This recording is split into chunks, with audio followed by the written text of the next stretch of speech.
In this video, I'm going to critique Neil deGrasse Tyson. You just said you don't know what you're looking at. So it's not, you cannot, as a next sentence, say, therefore it must be anything. Mr. Tyson, we actually can say that it's something through the powers of observation and deduction. We can say that these objects don't have any obvious propulsion nor any obvious flight surfaces. We also know that these objects maneuver in ways that include extreme maneuverability that would inflict G-forces so powerful that a biological creature should not be able to sustain it. Beyond this, Mr. Tyson, we also know that these objects are under intelligent control because they are able to evade the US government's most sophisticated aircraft. To put this in perspective, there has never been an incident that I know of in which a US aircraft was able to take down one of these objects, no matter how hard they tried or no matter how many US aircraft were pursuing the object. Consider what made people interested in this is that it involved the Pentagon and $22 million, or whatever the figure was. What made people interested in this, Mr. Tyson, is the fact that the American government has withheld what they know for 70 years regarding the ET presence on planet Earth. Let me ask you this, Mr. Tyson. Why is December 16th, 2017 the first time in the history of the world that a government has released gun camera footage of a UFO? Do you really believe that this is because those are the only ones? Well, that doesn't make sense. The Pentagon is going to be releasing more footage of UFOs. Governments around the world know so much more than they're revealing about the UFO phenomena.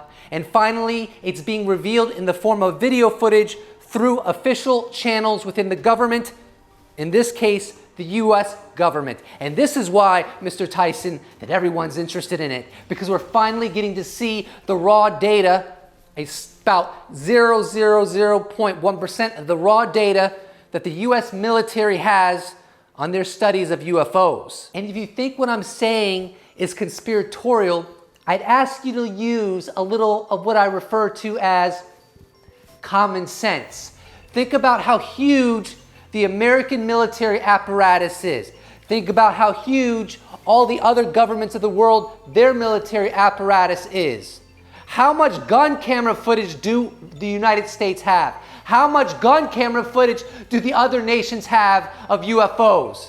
I can assure you, Mr. Tyson, that there are stacks and stacks of it.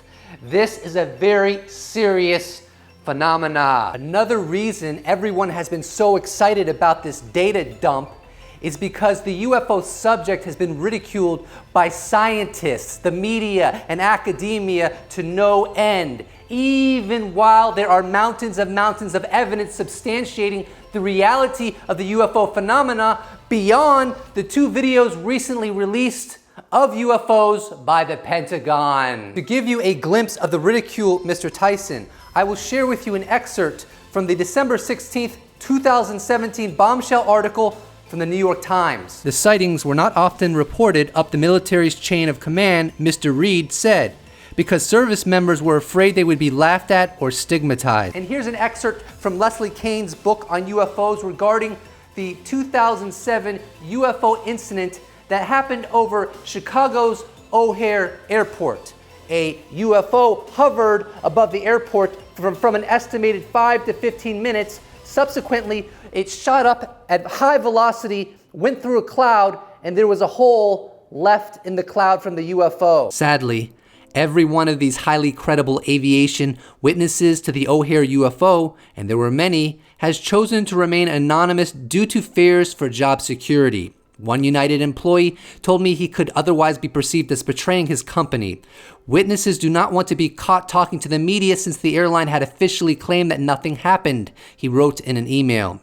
These witnesses to something that's not supposed to exist, something laughed at by their colleagues, were left alone with their unsettling observations. I realize this is a controversial position, but with my extensive knowledge of modern aviation technologies, I know this UFO probably wasn't created on this planet. One told me a few months afterward. So you're skeptical. You're skeptical that space aliens have visited Earth. The evidence is so paltry for aliens to visit Earth. I have no further interest. Mr. Neil deGrasse Tyson, is the evidence really as paltry as you say? I got an offer for you. 10 years from today, we'll have a cup of tea together and we'll watch this video. And we will objectively discern how history has judged that sentiment that emanated from your mouth. I don't think it's going to be pretty. Mr. Tyson, have you read the 90-page French Comet report? It's a 3-year military study on UFOs and national security released in 1999. This report was essentially a high-level think tank consisting of generals and scientists, and it concluded that 5% of UFO reports are inexplicable, and the best possible hypothesis for those reports is what the authors called the extraterrestrial hypothesis. Those scientists and generals that concluded the most likely explanation is extraterrestrial visitation in regards to UFOs, well, they must be delusional. Alternatively, maybe the reality, Mr. Tyson, is that you simply have not taken the time in your scientific career to look at the data. Maybe if you actually invested some time in looking at the data of these objects coming into our atmosphere that have no obvious flight surface, that have no obvious propulsion surface, that move so erratically that the G-forces should kill a biological entity within those crafts, which demonstrates that these crafts are employing technology literally beyond this world. Lou Elizondo and his team in the Pentagon have determined, and they would know, that there's nothing in the US military inventory nor any other inventory in the world that can duplicate what these UFO crafts have done on gun camera footage, on radar, and via witness testimony. So while we don't know for certainty that they are extraterrestrials, I would say that saying all that evidence amounts to paltry evidence is a ridiculous, absurd sentiment that history will judge very harshly, Mr. Tyson. And everybody's got a high-definition video camera on them now. Well, first of all, Mr. Tyson, there actually have been legitimate photos taken of UFOs, and I'm going to share some of them with you because I know you have not looked at the data whatsoever. Here I'm going to showcase a couple photos that are completely legitimate, taken of UFOs, and it's from the thoughtcode.com website, which I'll leave a link below. I'm just going to cover the ones that I'm most familiar with. Here's the Washington, D.C. 1952 incident. You can see the UFOs flying behind the White House. Here's the Costa Rica September 4th, 1971 incident, where an official mapping aircraft took a photograph of a saucer. Here's a photograph of a triangle, which is a very common shape of UFOs in addition to saucers. And this happened in Belgium. It's called the Belgium wave, and this is from 1989. Very well documented, like the other ones I just cited. Here's one from from Phoenix, Arizona, that happened in 1997. That's a typo right there. And there's a photograph of it, and I can assure you that they were not flares at all. We have video footage of rare things that you knew happened, but no one saw it happen, like buses tumbling in tornadoes. In the day, you didn't say, oh, that bus is about to tumble. Let me go back and get my video camera to film this. No, you got your tail out of there. Everybody's got a video camera. I'm just waiting for images of people visiting, having tea with aliens. I like how you changed what you were saying mid-sentence, Mr. Tyson. You said images, and then you had to quickly escalate what you were saying to having tea with aliens, because it dawned on you in that second that, wait a minute, the US Pentagon has released 2 videos from 2 separate events of UFOs coming into our atmosphere. Good catch, Mr. Tyson. I'm just waiting for images of people visiting, having tea with aliens. It's so weird, Mr. Tyson. You're getting obsessed with little Sally across the street taking out her iPhone to take a photograph of a UFO when the governments of the world all have gun camera footage. Why don't you want the governments to give you what they have? They have the military systems. They're going to have the most high quality stuff that's corroborated through multiple technologies that would be the best to ascertain whether or not the object comes from any military inventory in the world. I mean, isn't that what scientific inquiry is about? Wouldn't you want to know more about these objects? Wouldn't you be knocking on the US government's door and being like, you know, those 2 events that you shared with us of gun camera footage, is that the whole recording of those events, or is there more? What other recordings do you have?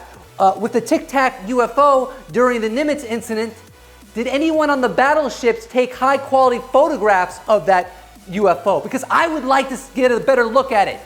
Did that run through your head for even a second, Mr. Tyson? And if it didn't, why the hell not? You're a scientist. Oh, I can assure you, Mr. Tyson, that there's gun camera footage afoot in every nation with a good air force.